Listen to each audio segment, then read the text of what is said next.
Dictation start होगी 5 second में। Start. अभियोजन पक्ष द्वारा अवलंबित परिस्थिति न तो अभियुक्त का संबंध अपराध से जोड़ती है और न ही अभियुक्त को दोषी ठहराने की श्रृंखला को पूरा करती है। पूर्णविराम। यद्यपि न्यायिकेतर संस्वीकृति एक कमजोर प्रकार का साक्ष्य है, किंतु अभियुक्त द्वारा की गई न्यायिकेतर संस्वीकृति के आधार पर केवल उसी दशा में दोष सिद्धि की जा सकती है यदि वह स्वेच्छया सत्य और विश्वसनीय हो और समवर्ती परिस्थितियों को ध्यान में रखते हुए और मामले की अधिसंभाव्यता घटनाओं का अधिसंभाव्य क्रम प्रतीत होता है और वह शेष साक्ष्य तथा समवर्ती परिस्थितियों के अनुकूल है। पूर्णविराम। अब प्रस्तुत मामले में यह देखना है कि क्या अपीलार्थी ने इन साक्षियों के समक्ष कोई संस्वीकृति की थी और यह क्या वह स्वेच्छया सत्य और विश्वसनीय है अथवा तथा मामले के तथ्यों और परिस्थितियों में उचित है। पूर्णविराम। अब जहाँ तक अभियुक्त अपीलार्थी का संबंध है, उसे इन साक्षियों के समक्ष ऐसी किसी भी प्रकार की संस्वीकृति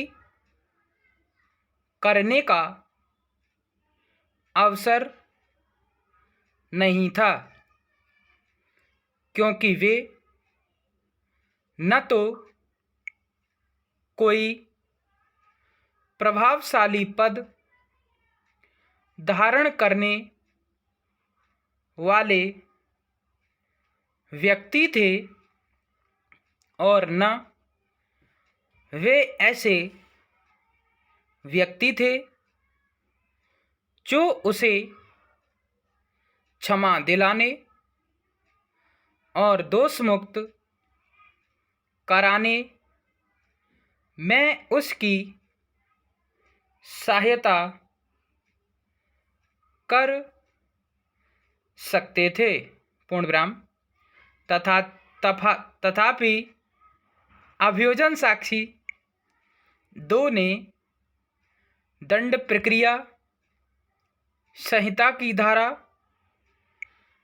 161 के अधीन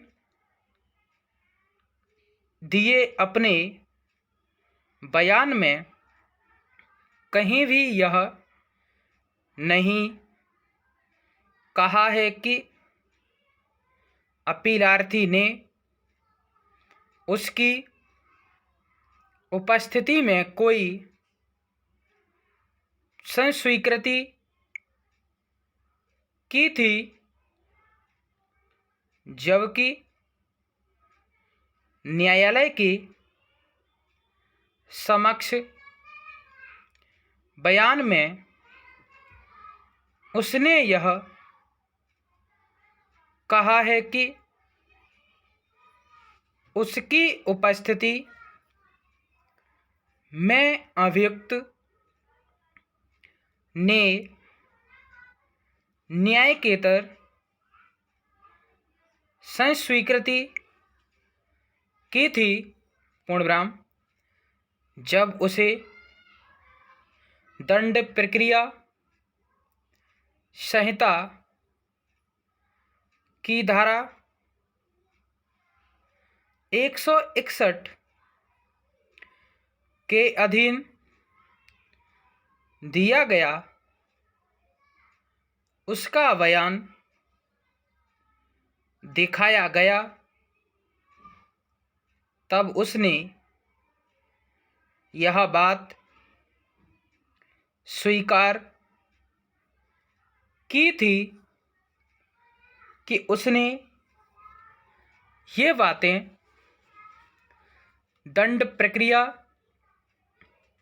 संहिता की धारा 161 के अधीन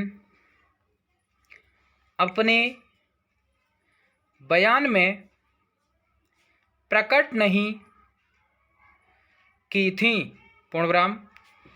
ऐसा प्रतीत होता है कि इस साक्षी ने अपने पूर्व बयान से न्यायालय में दिए गए बयानों में सुधार किया है, पूर्णविराम पैरास्टार्ट। जहाँ तक अभियोजन साक्षी 1 और अभियोजन साक्षी 9 के समक्ष की गई संस्वीकृति का संबंध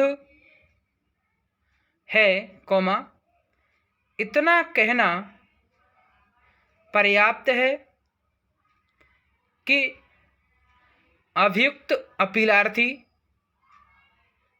के लिए इन साक्षियों के समक्ष ऐसा कहने का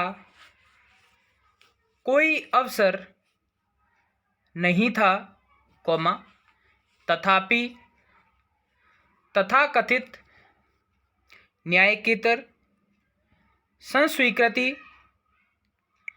जिसके संबंध में यह अभिकथन किया गया है कि वह अभियुक्त द्वारा की गई है, मामले की परिस्थितियों में सही नहीं है, पूर्णविराम।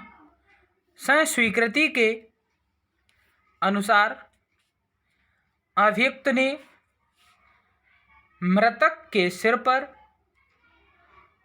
पत्थर से क्षतियां पहुंचाई थीं और फलस्वरूप मृतक की मृत्यु हो गई थी, पूर्णविराम।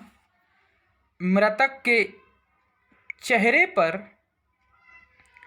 एक पत्थर पाया गया था, जबकि एक दूसरा पत्थर भी रखा हुआ था, पूर्णविराम स्टॉप। वीडियो अच्छी लगी हो लाइक शेयर कमेंट करें, सब्सक्राइब करें, बेल आइकन दबाएं जिससे आप तक नोटिफिकेशन पहुंचता रहे। धन्यवाद।